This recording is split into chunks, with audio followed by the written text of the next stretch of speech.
Hi there and welcome to the product update of November 2025. So the first feature that I'm going to show you is one of the features that we actually used daily at my previous agency. Actually, that's a feature that our project manager used daily. So this is called Workload.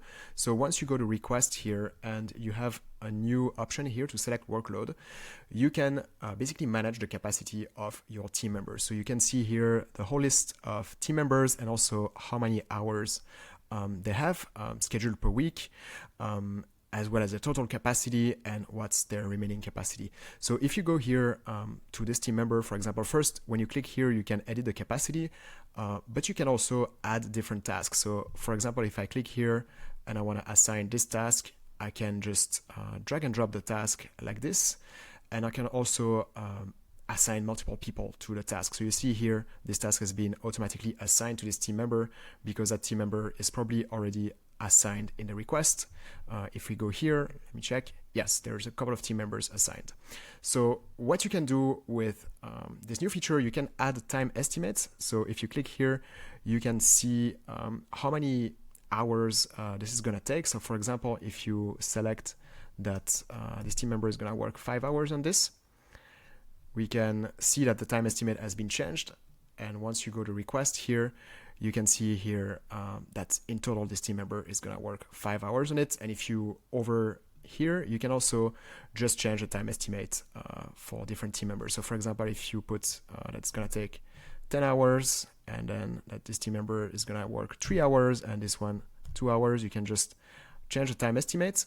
And this is gonna be updated here, and you can see here different team members have different estimates.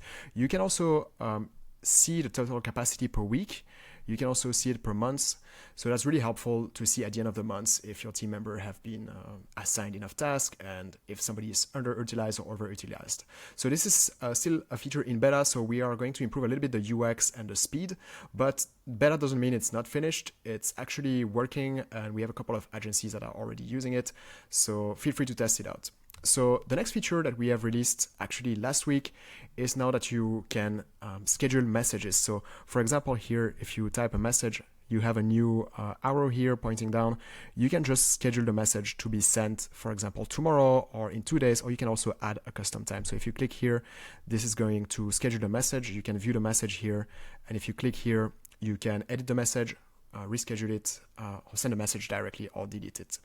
So another feature that we have also released is the brand index. So we have a lot of design subscription agencies or design agencies in general that use a brand profile feature that you can enable in your account. But here you have clients, organization, and now you have also brands. So that's really helpful to see for a specific brand, first of all, the brand profile, but also the request associated with that brand. So you can see all of the relevant requests here, as well as all of the relevant files for that brand. So you don't need to go anymore to the client and then go to the brand tab. You can see it super easily by just going here to clients and then to brands. So that's it. These are the 3 major updates that we have made. We also have a couple of updates that we have made. So for example, if you go to portal and advanced, you can now see that we have enhanced privacy. It's a new setting, which basically just hides the client emails for your team members. That way you can be sure that if you work with a lot of freelancers or contractors, they won't be contacting your clients directly. So that's been asked by a couple of our customers. And we also have a few new features. A few new settings, if you go under users and you go under clients here, clients can now delete requests, can now clone requests.